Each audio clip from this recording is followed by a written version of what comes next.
I would like, if I may, to take you on a strange journey. Hello, everyone, and welcome to another edition of Real Estate Realities with the Rebel Broker. My name's Robert Whitelaw, and I am the Rebel Broker. Licensed real estate broker in the state of California and member of the National Association of Realtors. But please, don't hold that against me. Welcome to Friday. We're at the end of the week. I hope it has been productive for you. Thursday was a wickedly busy day for me. I don't think I got back to my office until, I don't know, after 10. So super busy. Got a lot done, though, so I hope you did too. Was finally able to help one of my clients get in a contract on a home, which I think will be great for them. It is hopefully going to satisfy a lot of needs. So hopefully there'll be some interesting lessons learned from this one. This was an interesting challenge in terms of the search. So maybe we'll talk a little bit about that once escrow closes, because remember, I'm a little superstitious when it comes to stuff like that. I prefer not to talk about any specific deals till after they're done. Sometimes I'll make some exceptions if something really amazing happened. And I don't talk about all of them, but every once in a while one creeps up that has some interesting challenges. This one was kind of interesting, and we'll see if anything else creeps up. Hopefully not. This is one of those ones where my folks are on a timetable, so we really need things to happen effectively and within a limited amount of time. So everyone keep your fingers crossed for me. As always, the best way to get in contact with me is to reach out at the website, www.therebelbroker.com. I think this may be the first time I've done a show this close to when it actually gets published. It goes out at around 1:30 a.m.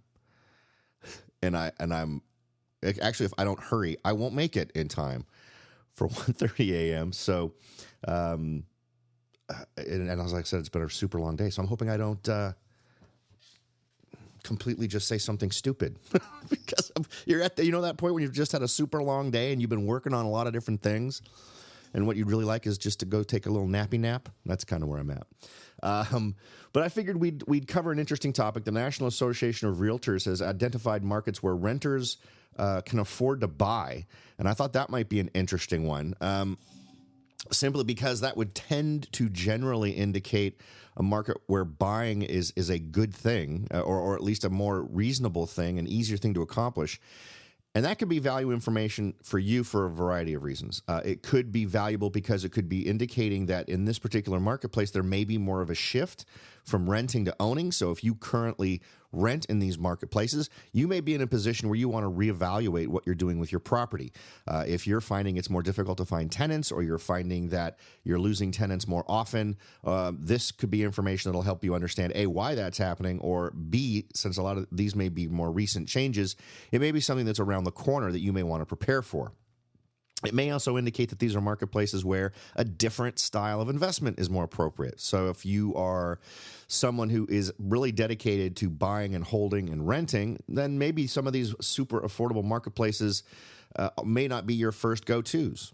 It would really depend on how aggressive you're willing to be on your rent. It would probably be a market where you could still do it, but you'd want to be budgeting for perhaps charging a lower rent just so you can aggressively attract tenants that you can choose from to rent your property. But you may want to change your strategy to flipping.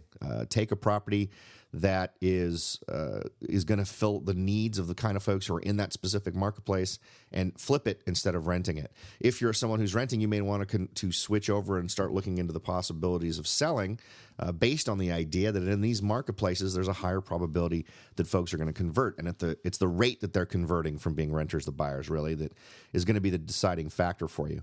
So if you're seeing a huge exodus, or these numbers indicate that a huge exodus might just be around the corner, what I would suggest is you get in contact with a local real estate agent that can give you an idea of what direction the trend is going. See if there really is a big trend. If not, carry on and continue to do what you're doing if you're doing renting or whatever you feel comfortable with.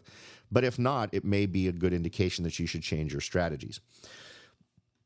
Now, let's see. They start off, and with all data that we've covered, that home ownership rate has fallen, and that it recently has fallen to its lowest level since 1965. I mean, that's something we talked about a couple of weeks ago.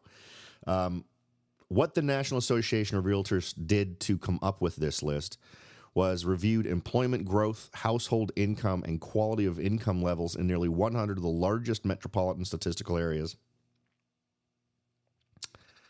across the country to determine which areas with employment gains above the recent national average also have the largest share of renters who can currently afford to buy a home. Of the top 20 metro areas with the highest share of renters who earn enough to buy, 9 were either in the South or Midwest. So that's kind of interesting to note where this is happening. And, I had an interesting message from a listener. It was either earlier today or late yesterday, but it was that they had talked to someone who said, if you see that everything start to take a dump in San Francisco, it's investing now is a bad idea because it'll happen everywhere else. And my initial reaction was of course, well, I'm sorry, I don't buy that one. We simply saw too many markets that remained steady or even increased a little bit that seemed to be completely ignorant of the downturn of 2008, which was such a broad thing to say that any one city is going to indicate what's going to happen across the country. And then the other thing is to say that whatever happens in San Francisco is what's going to happen across the country, I think is a very short-sighted thing. And when you look at data like this, I think it really brings that point home. I mean, we are currently in a marketplace where everything everywhere, at least according to the headlines, is going crazy and you can't buy. Well, here's examples of different parts of the country where that's absolutely not true. So if you're going to try to buy into this line that there are these cities that tell you what's going to happen everywhere else. And yes, have we talked about canary in the coal mine communities that we look at that should clue us into looking at more things? Yeah, we have. The Bay Area has typically been one for me. Phoenix has been one for me. Las Vegas has kind of been an interesting one to keep an eye on just to see what's going on in these various types of communities.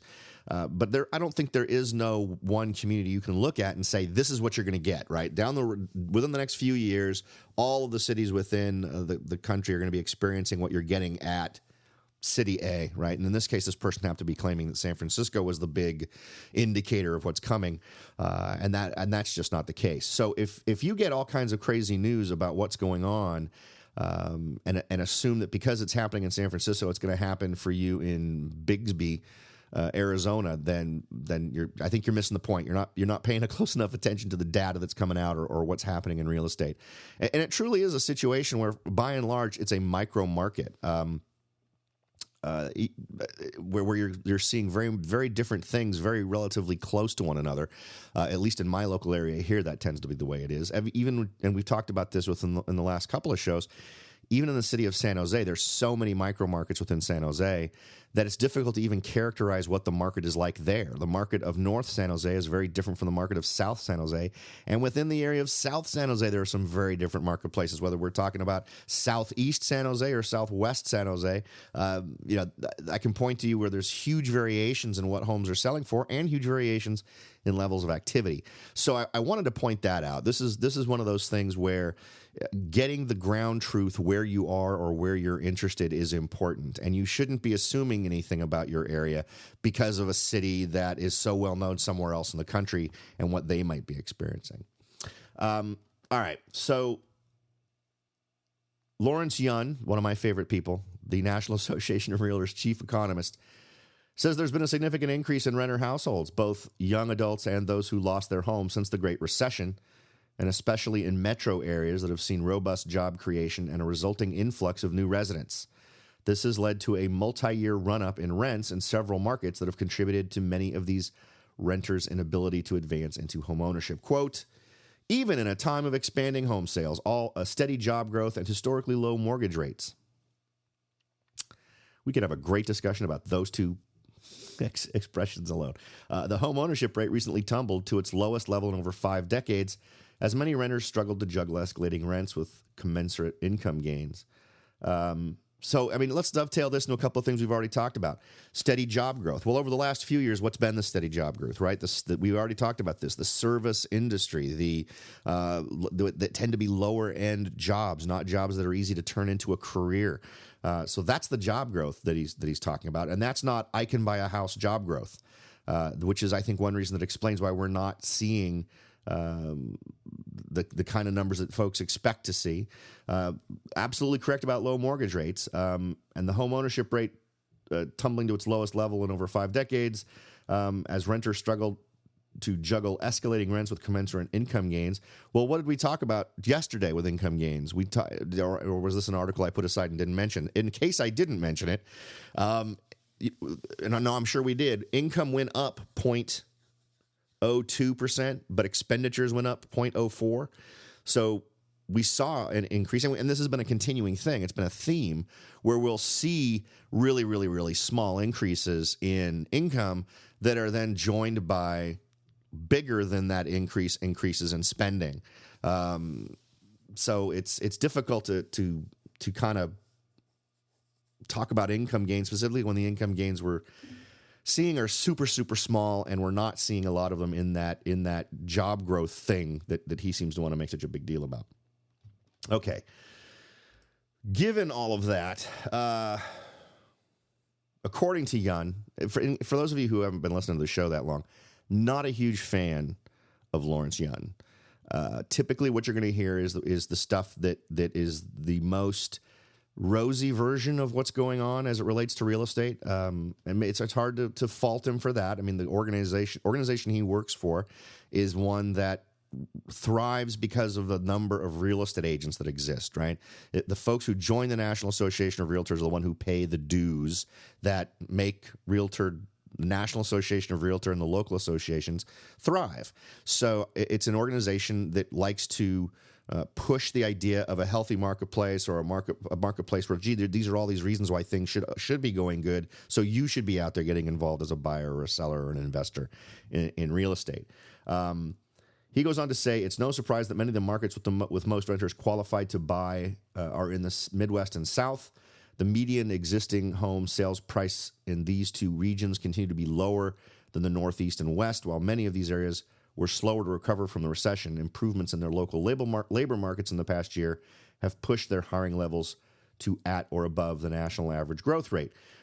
You should also remember that in a lot of these areas, and who knows, it may be one of your areas, many of these areas, and many of them never even saw the dramatic downturn that so many others did. So these are just less volatile markets. And sometimes I get a feeling that the news media and those who report on real estate just don't know what to do with a market that it doesn't have these crazy fluctuations. It's almost like they prefer that. But on this show, we've covered plenty of communities where these numbers tend to stay pretty flat. There's a small increase annually, maybe sometimes less than 1%, sometimes more than 1%, but there are plenty of communities where it just seems to be pretty steady without these crazy jumps up and down. Now, let's go ahead and hit the top markets here according to this list. And what we'll do is blend it with a variety of pieces of information. First, the share of renters who can afford to buy a home in 2015. So this is data that's been collected over the course of 2015. Then what we'll do is share the employment growth from 2015 into 2016.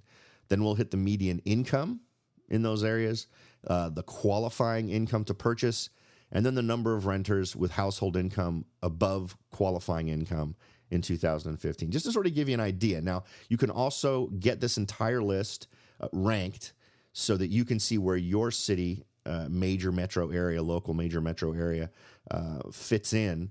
And you know what? Just to see, we'll jump down to the bottom of this list to see the areas where the least number of people can afford to purchase, because that number is just as staggering as anything else that we could talk about today. Now, the top 10 metro areas that are highlighted in the study are all outside the West Coast, and each had a share of renters who qualify to buy that was well above the national level of 28%. What I noticed that was interesting, though, if you look at their general list, their full list of ranked properties, that top 10 is different than the top 10 they picked. And the difference that's made here appears to be things like economic growth in those communities, those types of things. So they took some qualifiers. It's not just a solid comparison of percentage of folks who can afford to buy a home. It's also areas that are showing a little bit more economic promise than other areas. So I'd suggest take a look at both lists. We might go ahead and cover both just so you can see what the differences are or what communities were sort of excluded from that list. But let's go ahead and just go with what they picked as the top 10. Now, at number 10 was Ogden, Clearfield, Utah, at 37.6%. Now, that's the number of renters who can right now afford to purchase a home. The employment growth from 2015 to 2016 was 4.9%. And you'll notice that on this list, all of these locations have positive employment growth. If you compare this to the general study and then exclude all the places with very little growth or negative growth, that's how they sort of filtered out this particular list to come up with their top 10. The median household income was $73,704. The qualifying income in that area in Ogden, Clearfield, Utah is $50,199. So the number of renters with household income above the qualifying income was 18,810. Now, what's really interesting to me is the number of renters is really uninteresting to me. I'm not real sure why the number is something that they think is a good thing to know here. We've already got the percentage, which I think from a statistical analysis standpoint is a little bit more important. But I suppose it then gives you a little bit of insight into the general population, right? It's obviously a smaller town or smaller city simply because 37% of that population equals 18,000 people. So it gives you an idea, I guess, of how big the location is, which I guess can be helpful. Next on the list at number 9 is Tampa, St. Petersburg, Clearwater, Florida. Now, what's interesting about this one, and again, this is what I think is one of the important things for you to do when you're going through the process of analyzing these communities to decide what kind of an opportunity they present. The Tampa, St. Petersburg, Clearwater area has been on other lists that we've looked at relating to Florida in terms of attractiveness of investment, potential for making money as a landlord and flipping in these other styles of investment. And this is one of those areas that has tended to perform well in other lists that we've looked at. Now, according to this, 38% of renters can afford to purchase a home, 4.3% job growth in Tampa, St. Petersburg, Clearwater. Median household income, $69,374. Qualifying income, $44,922. And again, these numbers imply that homes are cheaper in this particular location. With the number of renters with household income qualifying above this amount, and these are based on 2015 numbers, being 161,000. Number 8 on our list, Columbus, Ohio. And again, another city that has popped up on other lists that we've put together relating to attractive investment communities. 38% of renters can afford to purchase a home. 2.1% employment growth in that city, and $67,040 is the median household income, and $42,767 is the minimum qualifying income for a purchase. And the number of renters with household incomes that could qualify is 114,794. Next on our list is Atlanta, Sandy Bridges, Roswell, Georgia. 40% of renters can afford to purchase in that marketplace. There was a 3.2% employment growth in that area. The median household income was $70,323, and the qualifying income was $45,078, giving 296,000 people the ability to convert from being renters into being homeowners in 2015. Now, before we continue on with the rest of the list, we'll jump back in with the next, with what, 1, 2, 3, 4, 5. We'll jump back in at number 6 on our list right after this message, so stay right there. Are you ready to jump in and start your search for your first investment property?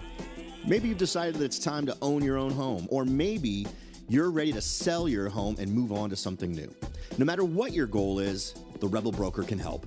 That's right, aside from hosting this show, I am also the owner, broker of Whitelaw & Sons Real Estate Services right here in Silicon Valley. With over 25 years experience serving Silicon Valley, Morgan Hill, San Martin, and Gilroy, I or one of my great agents can help you achieve your goals in real estate.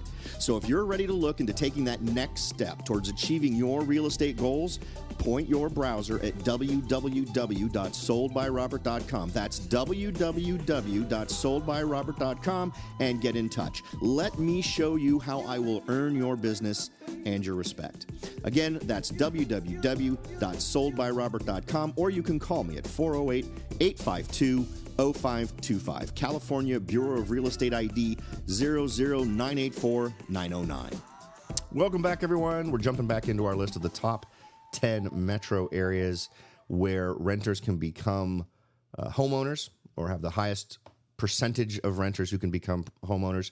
And remember, this is not just a straight up, call out of percentages here. This is also communities that also have been having growth.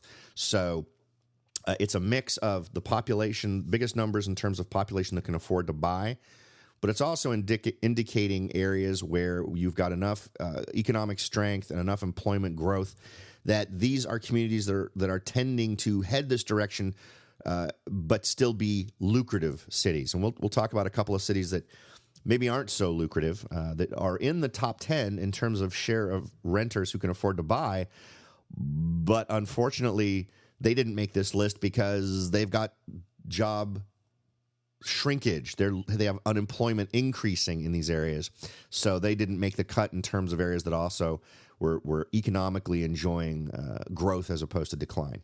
Now, Columbia, South Carolina came in as number 6 with 40.6% of the population being able to purchase a home, a percentage of renters. 2.9% employment growth from 2015 to 2016. The household median income is $59,233, and the qualifying income is $39,832. That meant that 40,544 renters could become buyers in that marketplace. Number 5 on our list, St. Louis, Missouri, Illinois, 40.6, again, the same as Columbia, was the percentage of renters who can afford to buy a home in 2015. Employment growth from 2015 to 2016 was 2.1%. Median income in that area, $63,172. Qualifying income, $39,105, giving us 139,475 renters who could qualify to become homeowners. Number 4 on our list, Lakeland, Winter Haven, Florida, 41.1% of renters would qualify to purchase or can afford to purchase a home. 3.4, this is one of the higher numbers we've seen on our list, 3.4% employment income, the two highest employment income growth, which I think is also interesting to note, came to us from Tampa, St. Petersburg, and Ogden, Clearfield. And I think that's probably a good reason why places like Tampa, St. Petersburg made previous lists in terms of good places to invest.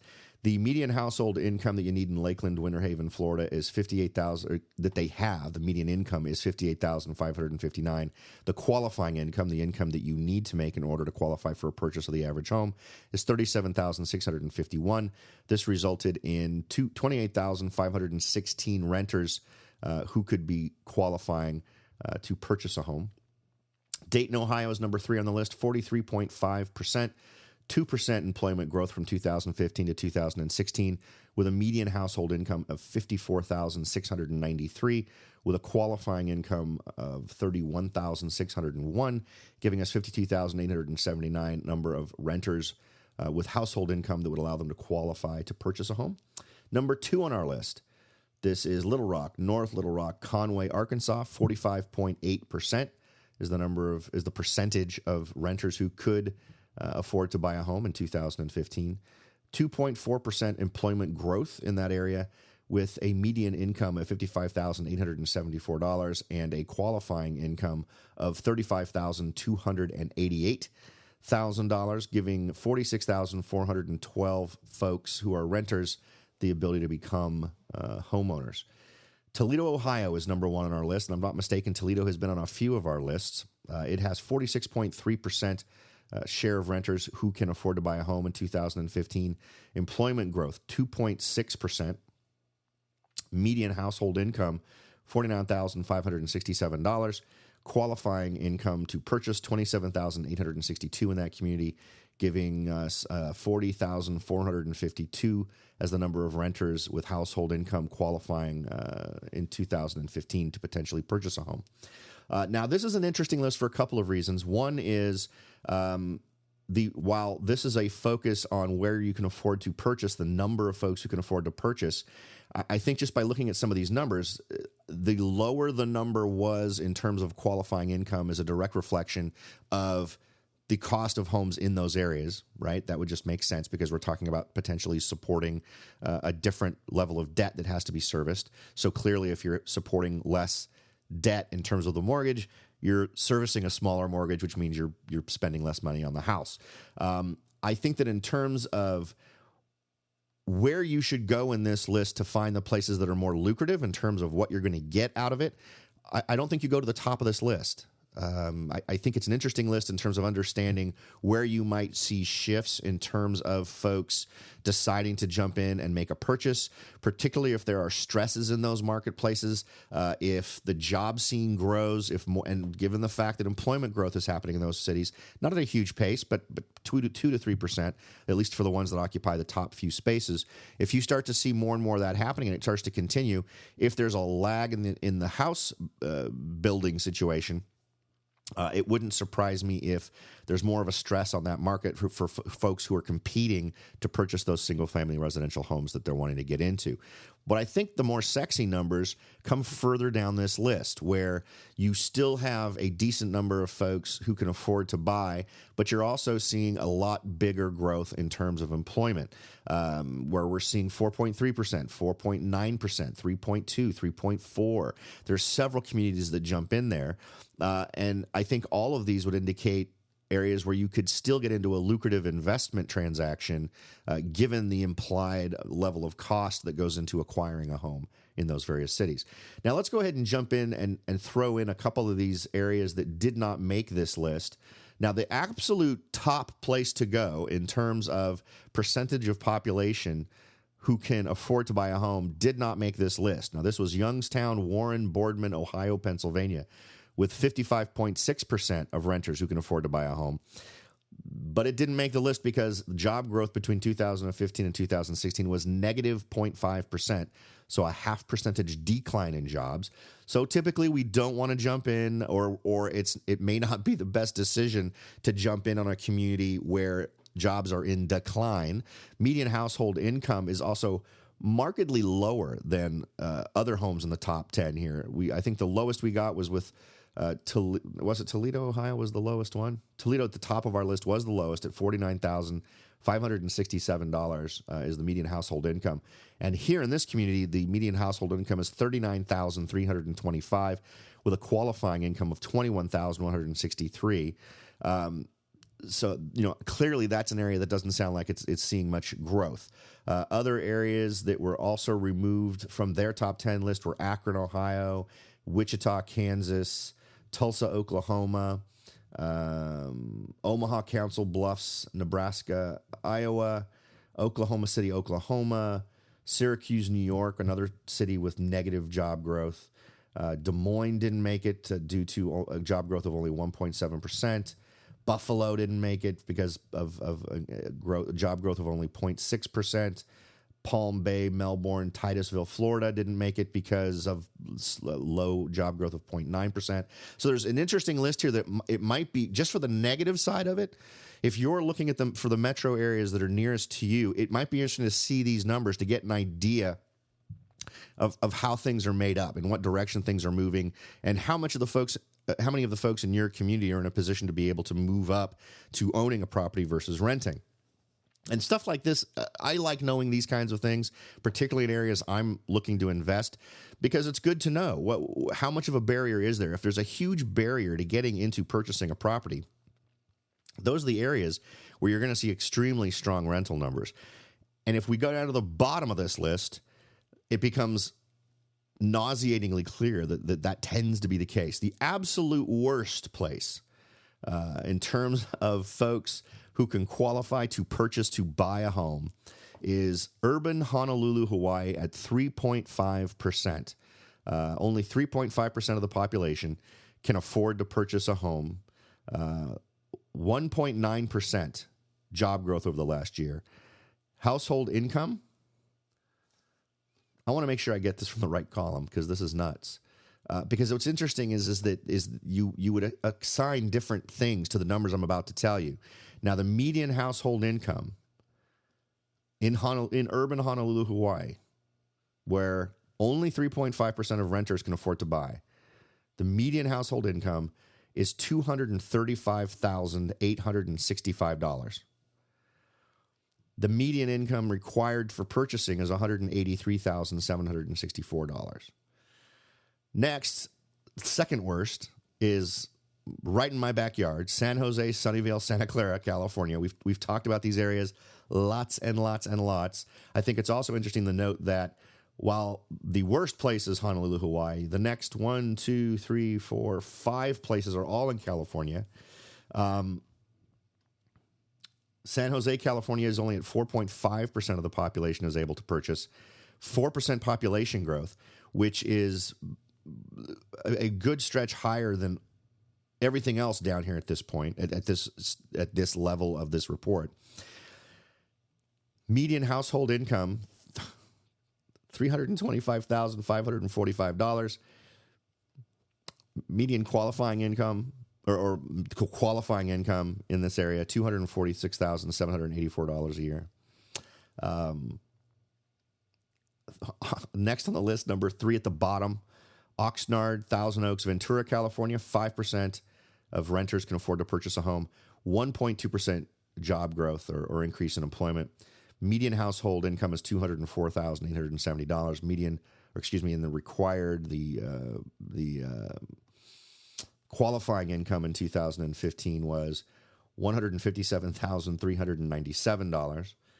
Next on the list is San Francisco, Oakland, Hayward. So San Francisco, Oakland, and Hayward is basically just the communities north of San Jose, Sunnyvale, Santa Clara.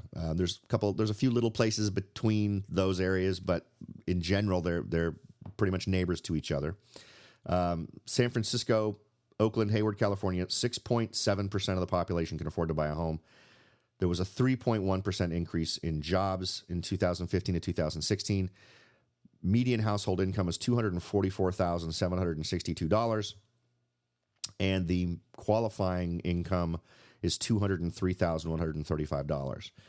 Next is San Diego, Carlsbad as the next worst, with 7.1% of the population of those areas being able to, who are renters who could be buyers, with 2.3% job increase, and $179,523 is the average median household income, with $140,000 being the level to qualify, the income level for qualification. Next on the list is Los Angeles, Long Beach, Anaheim, California. 9.6% of the population there, the renting population, can afford to buy. 2.7% job growth. Median household income, $164,667, and the qualifying income for a purchase is $123,808. Next on the list is, and then we'll wrap it up with this last one, Denver, Aurora, Lakewood, another area we've talked about a lot, an area that has popped up on a lot of different you should invest here style lists. 15.4% of the renting population can become an owner. 3.2% employment growth. $127,051 is the median income, and $91,817 is the qualifying income in order to enable purchasing. So I this is one of those lists where I think you can pick winning locations that don't live at the top of this list. Remember, this was ranked by primarily the ones they cherry picked were the ones that combine two things: an ability for folks to be able to afford to purchase who are currently renters, and job growth, health in that marketplace. This is a good one, I think, because by ranking it in this way, it can tell you which way things are lopsided depending on what you want to do, what service you want to provide in terms of doing real estate investing. And if as we look at each extreme end, we can spot areas that have been suggested for investment, maybe for different reasons. I think it's obvious why Denver's on this list. When you take a look at the job growth and you look at other things that we've looked at in terms of what's attractive about Denver. But it's also a place where, at this weird end where there are these crazy high numbers in terms of expected household income and minimum amount that needs to be made in order to qualify for a purchase, it's got some of the sanest numbers in these crazy percentages in terms of folks not being able to purchase. It's more reasonable than the both of the areas above and below it, and it doesn't get more interesting again until we get to Portland, Vancouver, Hillsboro, Oregon, Washington, where you can actually afford to make a little bit less a year. You can make $105,000 on average there a year, but only need to, for qualifying, only need to make $81,000. So it's an interesting list to draw from, and I'd encourage anyone who is considering real estate investing or just trying to get a feel for what's going on in various markets. Go ahead and take a look at this list, see where your community falls, and see if you can't get just a little bit more information that'll help you make the right decisions for your area. All right, folks, thank you so much for taking the time to participate in this show as a member of its audience. Every day I am thankful for you who help the show grow through spreading the word and getting it in front of other folks. If you could take a minute out of your day, head on over to www.therebelbroker.com. There's a button at the very tippy top of the page. Support the show by filling out a survey. Click that. There's 5 to 7 questions on there that are just basically demographic, audience-style questions, and that would be a big help to me as I try to push the show forward to be able to provide better and better content for you Monday through Friday. Thanks again for listening, everybody.